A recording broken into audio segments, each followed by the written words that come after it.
د معروفي یې او د مجهول یې د منځ اواز لای تا علامت جوړ کو دې ته موږ وایو مخصوصه یې هغو ته مخصوصه یې ویلي دي او موږ وایو دا مخصوصه یې ده او بیا په کم ځای کې چې پنون پسې ډې راشي څه پنون پسې ډې راشي او یا دواړه ساکن شي یا نون ساکن شي چې پنون پسې ډې راشي په کم لفظ کې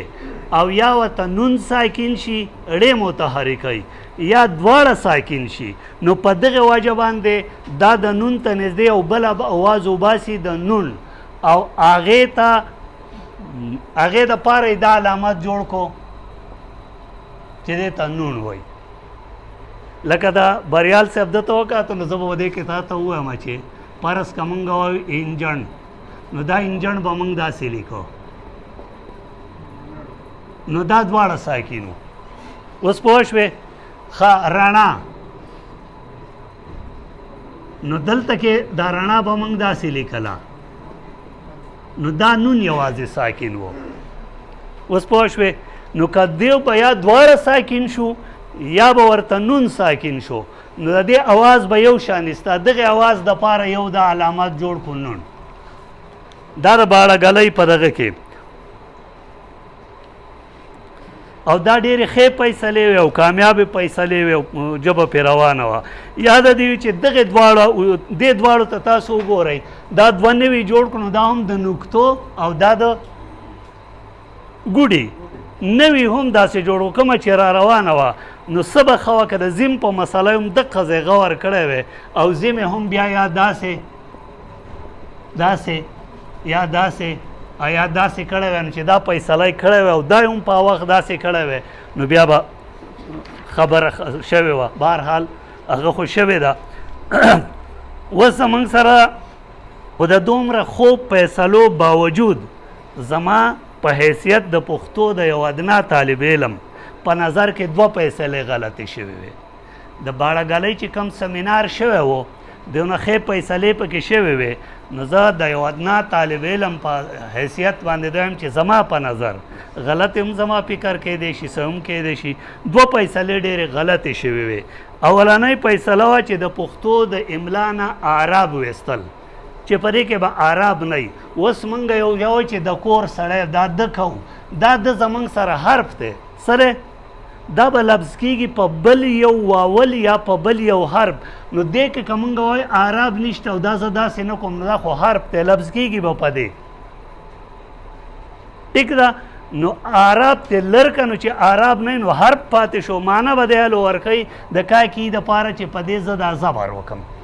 نو یوه خو زما په نس دا وه چې اعراب پکار دی لکه قلندر صاحب چې کم په لوستله یا دې کې هغې خبرو له به راځو نو په هغې کې هغه پیښ او دا او دا زور کوي چې مونږ وایي دا ټول اعراب دي نو هغه کوي ادي ووایي چې نه به یې نو بیا ډېرې مسلې یوه مسله ده دویمه مسله زما په نس باندې غلطه دا وکړه خو دا سره زما په نس زه وایم چې تاسو ته پته لګي چې دا فکر صحیح هم کیدی شي غلط هم کیدی شي دویمه فیصله پکې غلطه دا وکړه چې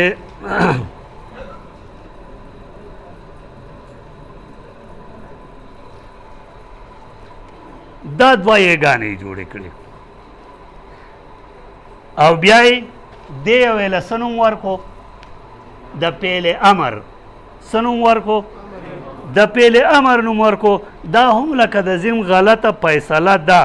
دا به هم د بحث لاندې راولو خو اول د پښتو واول د پښتو واول یا د علت توري یا افغانان ورته ډاکټر صاحب که څه خپلواک توري هم وایي خپلواک ورته وایي بهرحال دا واول د هلکان ټول پیژني نو موږ به یې د واول په نوم دلته یادو ژبه د واول نه بغیر لوستی نه شي همدغه واول دی چې ژبې پرې لوستی شي که واول نه وي نو ژبه به نه وي ځکه چې دا متحرک توري او باقي ټول ساکن غالبا کانسوننټ ورته وایي انګریزۍ کې ها ښه انګریزۍ کې هم اے ای آی او یو په انګریزۍ کې هم اے ای آی او یو دا چې دي نو دا زموږ سره واول دي دا پنځه واول دي باقي نور ټول توري ساکن او هم دا واول توري دي چې په نورو ساکنو تورو کې حرکت پیدا کوي او جبل وستی شي خو واول چې کله د لفظ په اول سر کې راشي نو دی په خپله ساکن شي په ده پسې به بل یو واول خامخا وي د ده نه به غږ وباسي نو د واول حیثیت زمونږ سره د واول حرف دوه حیثیت ای که په بل پسې شي نو د بل نه به غږ وباسي که په لاول کې راغی نو بل به ترې غږ وباسي په نورو هر ساکنو تورو کې دا دغه نه حیثیت د هغوی یو حیثیت دی ساکن بل به ترې غږ وباسي واول دوه حیثیت ای لکه زه تا ته وایم چې دا پرس که ما تا ته ولیکو اب نو دا په اول سر کې راغی خو د نه غږ دا وویست او زه دا ته وایم با نو دا په دې پسې راغی خو د دې نه غږ ده وویست دی په اول سر کې هم راتلی شي که فرض که دا با نو د دې نه الف غږ وویستو د دې نه ده غږ وویستو نو که واول کله په اول سر کې راغی نو دی به واول نه وي دی به صحیح حالت کې کانسوننټ وایي بل واول به ترې غږ وباسي د پښتو په حواله وایم د انګریزۍ نه مونږ خو د پښتو په دغه کوو که نه ښه د واول دوه حیثیت لري زموږ سره په پښتو کې یو په خپله که په اول سر کې راغی نو ساکن کېږي به یا په داسې مقام راغی چې بل واول پسې هم دی به ساکن کېږي او دا بل واول به ترې غږ وباسي او که په بل پسې راغی نو دا واول به د ده نه غږ وباسي دی متحرک دی نو داسې د پښتو حروف تهجي کې هم واول شته کم چې په انګریزۍ کې واول دي او هغه صرف او صرف درې دي لاول زمونږ سره دی په پښتو کې الف بیا دی واو معروف او بیا دا یې د عربۍ نه راغستی اوس خو ورته موږ دوه ټکي کوو په پښتو کې زمونږ سره څو واول دي درې په حرفونو کې او هغه زمونږ سره یو الف یو واو معروف یوه یې هم دا صحیح واول دي د علت توري یا خپلواک توري هر څه چې ورته وایو یعنې ساکن هم دي او متحرک هم دي دا د انګریزۍ د واول په شان د لفظ په هر ځای کې راتلی شي یعنې د ساکن په حیثیت هم او د متحرک په حیثیت هم په اسانو ټکو کې لفظ به ترې شروع کېدی هم شي نو ساکن به وي بل واول به ترې غږ وباسي خو د پښتو دغه درې واول زمونږ د ژبې ضرورتونه که د عربۍ او پارسۍ په شان نه پوره کول څنګه چې هلته نه پوره کېده داسې زمونږ دې درې واول هم نه پوره کېدو نو د عربۍ ژبې اعراب زیر زور پیښ چې کوم دي زیر زور پیښ دا پسې هم د واول په ځای زمونږ په ژبه کې د عربۍ نه واغستی شو او شامل شو خو په دې کې یو بل دی چې حمزه الف چې د عربۍ کې دا باقاعده د الف په شان کار کوي او زمونږ په ژبه کې مونږه دا د زور کې په ځای استعمالو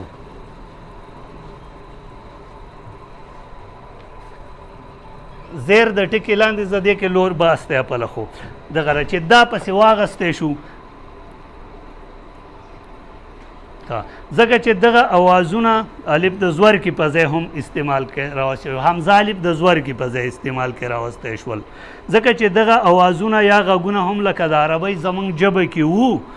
خو دغه د صرف د اوازونو لنډولو اوږدولو دپاره علامات دي حرفونه نه دي ځکه چې لفظ ترې نه شروع کېږي بیا د واو معروف او پیښ نه علاوه بیا د واو معروف او پیښ نه علاوه زمونږ په ژبه کې د واو معروف نه لوی او د زور کې نه وړوکی د واو بل اواز هم و چې اردو کې هم شته د هغې دپاره هم د واو په شان واو موږ چې ورته واو مجهول وایو څنګه چې واو معروف لیکلی شي داسې واو مجهول لیکلی شي نو د هغې دپاره د واو مجهول یو علامت استعمال کړی شوی دی څه به ښه وه که د واو معروف او واو مجهول په لیک کې د فرق او پیژندنې دپاره د ډاکټر هدایت الله نعیم صاحب تجویز منلی شوی وی یا ومنلی شي نو د واو مجهول ځکه چې ډاکټر هدایت الله نعیم صاحب وایي چې دا واو معروف په موږ لیکو او واو مجهول د داسې ولیکلی شي د معروفي او د مخصوصي په شان د فرق دپاره دا د هدایت الله نعیم صاحب تجویز دی دا هغه په دغه کې نور هم پکې یې ګانې هغه دوه کسو پکې نور یې کړي دي خو بهرحال زما خپله رای ده که دا د دې دواړو په فرق کې دا منلی شوی وی یا ومنلی شي نو د واو معروف او مجهول په لیکلو کې به موږ ته اساني وي بل د معروف یې د صحیح تورې نه علاوه دې ته نږدې درې اوازونه نور هم پښتو کې شته د معروف یې نه علاوه دې ته نږدې درې او نور اوازونه هم پښتو کې شته چې د زیر او مجهول یې استعمال خو د مخکې نه و لکه زیر به موږ کاو او دا به کاو